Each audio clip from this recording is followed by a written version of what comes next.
Hello, hello, hello, call me an anti, and this is the 5th episode of Shit Larries Say. Let's keep pulling at the same thread as episode 4, shall we? After suffering through months and months of anguish over the possibility that their favorite gold star gay boy was going to become a father, the actual birth of the child pushed them off the cliff. Influential Larrys battled to come up with the theory that would explain the past, comfort them in the present, and have the best chance at surviving the reality that was sure to befall them in the future. One theory that gained immediate traction despite being utterly ludicrous was the doll theory. "There is no baby," Larry's refrained. But how could they explain this baby's physical presence in photos posted to Louie's Instagram, to the baby's mother's Instagram, in paparazzi photos? Well, prove that the images were not of a live baby, but of a doll. Now, clearly the rational route to take would be to say, oh, I guess we were wrong. But Larry's can't be wrong. They've been holding on to this central conceit that is at its core a false premise. Harry and Louie are madly in love, have never broken up, and any alleged relationships with other people are PR, stunts, and lies to cover up the existence of Larry Stylinson. Larrys have accepted this lie into their hearts, and everything they say and do sets forth from it. They cannot accept that they have been wrong, so they convince themselves that Louie's child is a doll. The doll theory was accepted into Larry lore instantly. It simultaneously explained away their anxiety over this child and freed them from the constraints of morality. If the child is actually a doll, they can wish the worst on him without the guilt that one should feel. And they didn't stop at posting on their blogs about how this, that, and the other proves that Freddie is actually a doll and not a real live boy. One went so far as to order reborn dolls to show her proof. She solicited baby clothes to dress the dolls, and then created an Instagram account to mock that of Freddie's mother, posing the dolls like Freddie.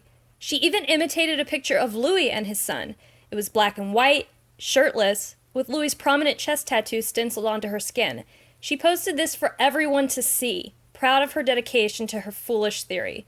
I'll spare you from the true image because it's just as bad as you'd imagine. And I almost forgot. Because of her follower count on the Reborn Instagram account, she was solicited to advertise for an actual product, monetizing her theory about the existence of a celebrity's child.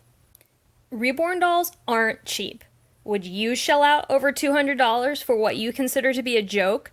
And would you go so far as to acquire a copy of Louie's child's actual birth certificate and edit it to reflect the name that you've given your reborn doll, and then fake the signatures of Harry and Louie?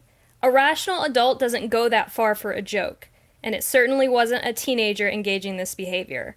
This is the behavior of someone so wrapped up in a fictional existence that they can't separate reality from the fan fiction they've written on their blogs. Predictably, Larrys were sore when the best theory they could come up with started to be ridiculed outside of fandom. The following Larry attempts to at once distance themselves from and embrace the doll theory.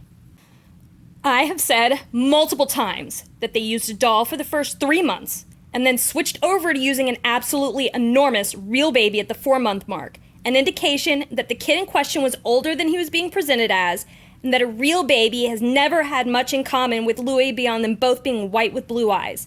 As the kid grew up more and more obviously into a Clark, and more damningly into a doppelganger of both Austin and Brett, whom he's not supposed to share any DNA with, I have become increasingly of the opinion that the kid is Tammy and Brett's via surrogate, making him Austin's full-blood sibling, and that the kid was born in November or December, making him too old and too big to be swapped in for a newborn Freddie in January. This explains both the use of the dolls and the unnatural leap in size at the 4-month mark because he was actually 5 or 6 months old. Like, if you're going to dedicate your blogs to being an archive of our thoughts and opinions, at least get your fucking facts straight, you pathetic stalkers. I think that we can end this episode here. That post speaks for all Larrys and how absolutely preposterous their theorizing tends to be.